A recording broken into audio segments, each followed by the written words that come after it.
Ay, gross. Whew. Well, we're fixing that up too. Sandblast. I'm leaving that in your capable hands. Move along, there's just nothing to see here. Unless you're interested in a guy just kind of going through boxes and boxes of parts trying to figure out where everything goes. It's kind of like using instructions that were written by the IKEA guy. There's just countless hours of cleaning and prepping and all kinds of menial tasks that really aren't that exciting. But they gotta get done. First up, we're starting with mating the grille work back to the rear bonnet, hood, or whatever the hell it's called, the rear engine cover. Check out all these previous rivet holes. I think there might have been some drinking on the job here. What do you think?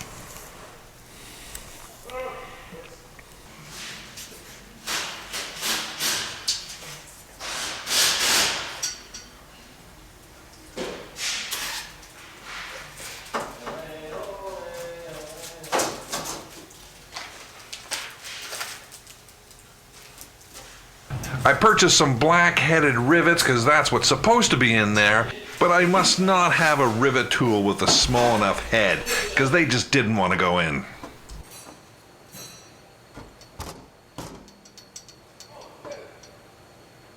I struggled for quite some time with this before I opted just to switch to black-headed screws. Compromise, right?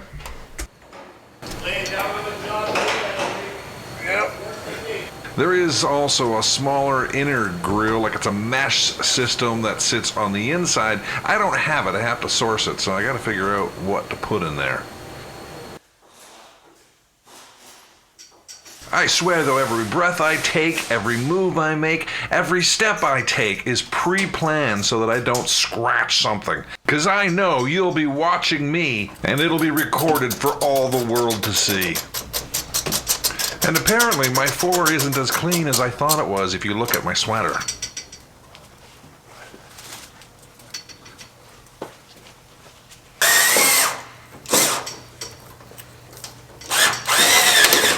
So I don't think this grill is a Ferrari grill. I don't think it's a Euro grill. I don't think it's anything. I think it's a homemade grill. I could be wrong, but it looks pretty damn homemade to me. In the last episode, we briefly touched upon this grill. After I moved the bumper into sort of the Euro spec way of doing it, the grill is now too tall and has to be modified. In order to do this, I have to mount the lower valance. I don't have to completely mount it, I just have to sort of loosey-goosey mount it and get it to the point where it's sufficiently mounted that I can get accurate measurements.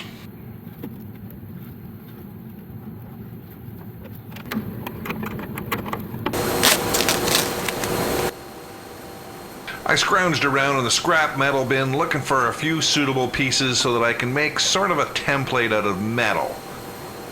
But it didn't have to be metal, it could have been wood or anything, I just happened to have lots of scrap metal kicking around.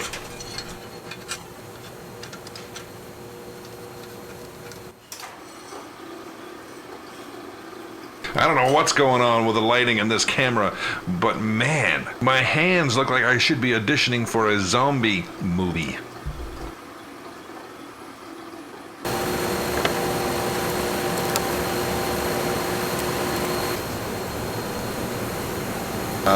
Basically what I'm going to do is I'm just going to lop the bottom most grill rail off right there, this whole side.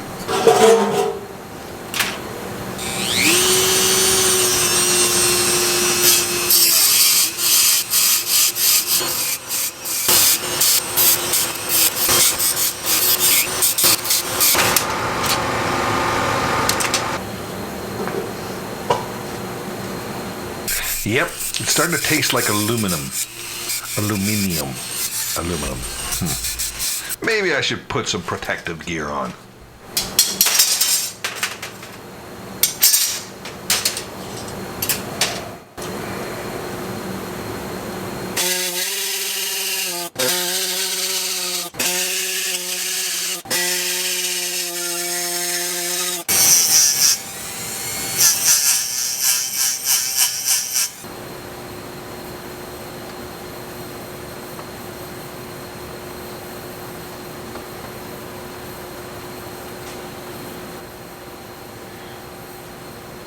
first trowel fit, well, it's pretty close.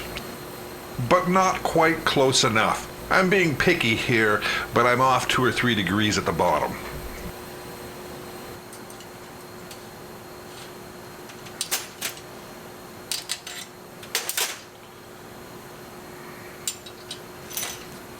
I thought to myself, this is a pretty good camera angle.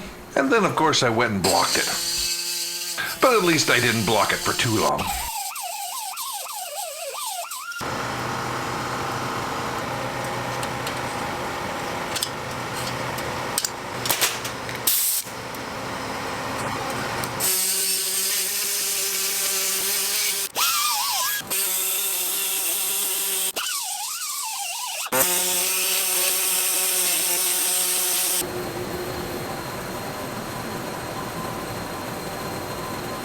Okay, that actually turned out fairly well. You can't really go down the road with that like that, so we're going to have to create a mounting point at the bottom now.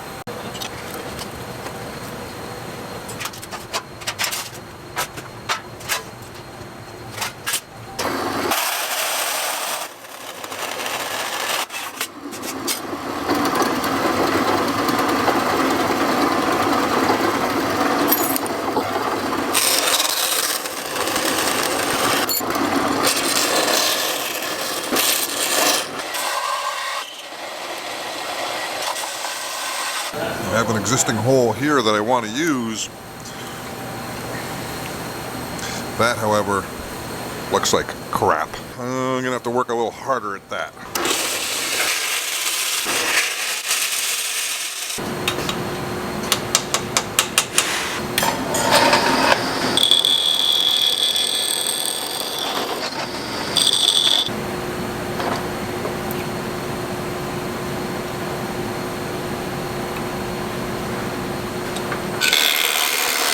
So I got a lot of bumper actually back here. So the idea is that I'm gonna remove this whole front portion, try and attach the rivets back here and have the thing kind of come forward so the least amount possible is visible on this. That's the idea. So you're gonna put a hole there and kind of come along. Something like that.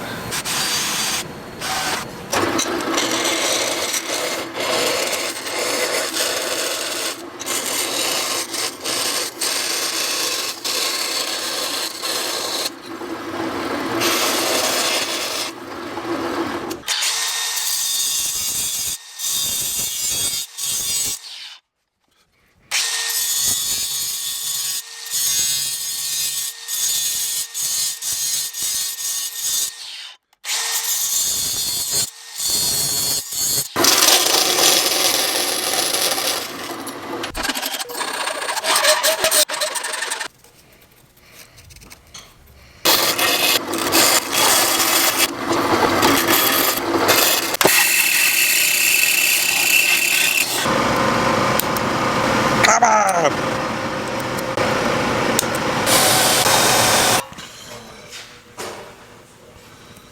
Bracket number 1.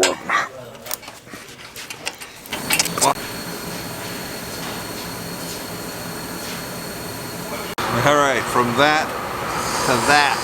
I think that'll look pretty decent in there. I'm going to paint it silver so that it blends in a little bit better. But right now we're going to go make the other side.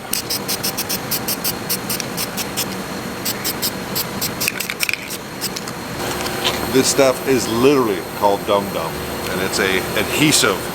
We're gonna stick this underneath those brackets just to hold them there long enough for me to get the grill off without them moving so that I can drill down and find the holes without having 14 hands. See how it works.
So I still need to figure out what to put in here as far as like a driving light goes. I got about 6.5 inches by about 3.5, so I've got to figure out what light suits it best. If you got any ideas, drop them in the comments. Thanks.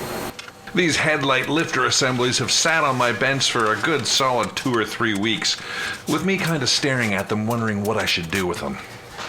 They don't look very complicated, they just look like a lot of tedious work.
And of course, gotta pull out the phone to try and remember how the push rod goes back together properly.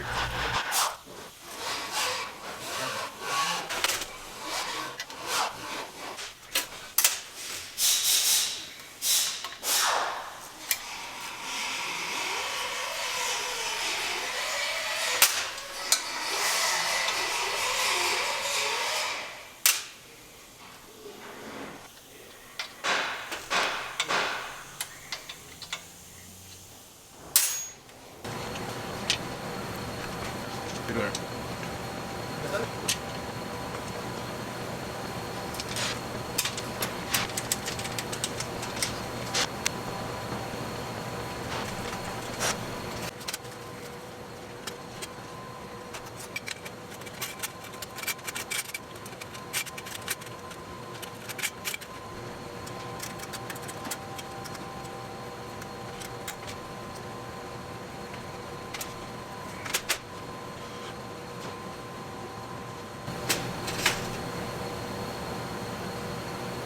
Side 1 is done. Now let's take a look at side 2.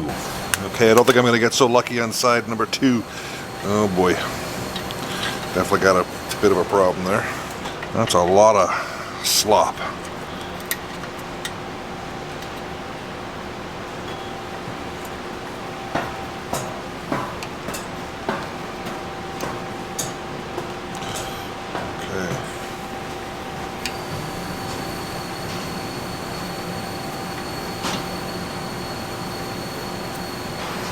Problem. I am actually aware that this piece is available on the internet. It is approximately 70 British pounds, which means by the time I tax it and tariff it and ship it and everything, it's going to double in value by the time I convert it to Canadian dollars. So why don't we try and make the pieces I need? Because there's nothing actually wrong with this, it's just the bushing is worn out. And I think I got the skill to be able to do it. Now, don't get me wrong, I'm not a machinist, so I'm going to put a full disclaimer on this. But all of you machinists out there, you can cringe all you want. But if I get it done, That's what matters. The worn out pieces were made out of brass. Now I thought about 3D printing them, and I said, probably not strong enough. So I made a quick little road trip to the metal superstore for some 5/8 round stock brass.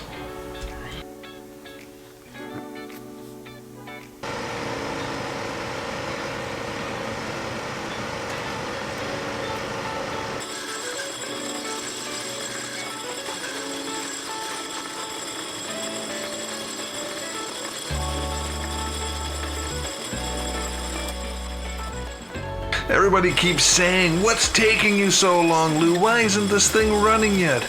Well, it's pretty simple. There's a ton of work to do. And for those of you specifically wondering why I haven't put the engine back in, well, there's another simple reason.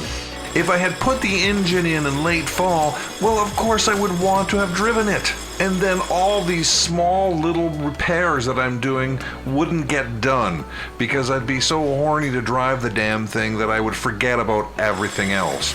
This way, I'm forcing myself to do all the tedious work.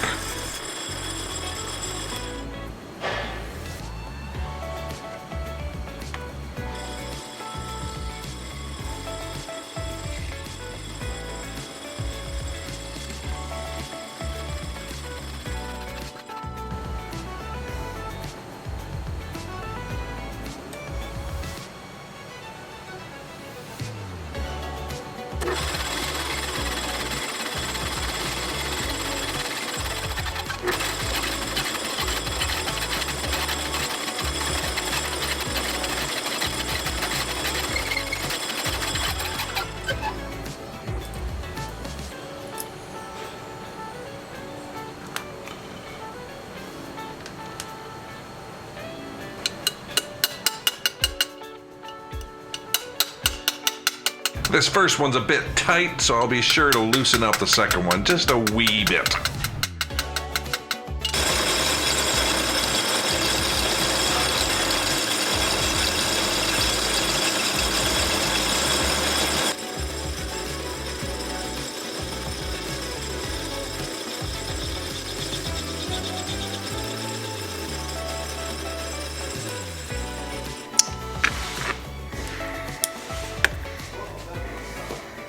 This is the one bushing that was completely destroyed.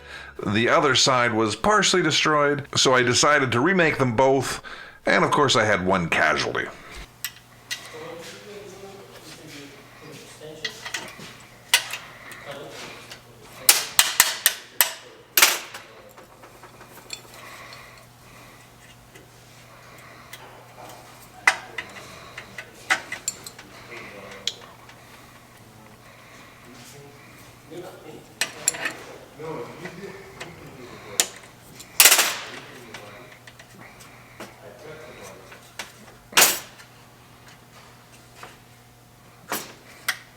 Driver side, passenger side, the paint job didn't turn out as well on this one as it did on that one. And that's not because I used a different procedure, it's just because this one is newer. So this one's definitely been changed. This one's definitely older, which also supports my left front minor accident at some point. So check out these headlight covers. They're spray painted black. They are actually supposed to be body color, which they're not. Lawrence does not have any of the red paint left, so I'm going to hold on painting them until I have something else that needs to be painted. I can install them in the car though. They come off fairly easily. I want to get all the headlights mounted in and working properly. But on another note, check out what we got here. Yes, that happens to be Project Puma EV. This is the car that we're converting to electric. We've actually managed to get some time on it, so expect a video for that shortly. In the meantime, thank you for liking, thank you for subscribing and all that great comments. See you next week.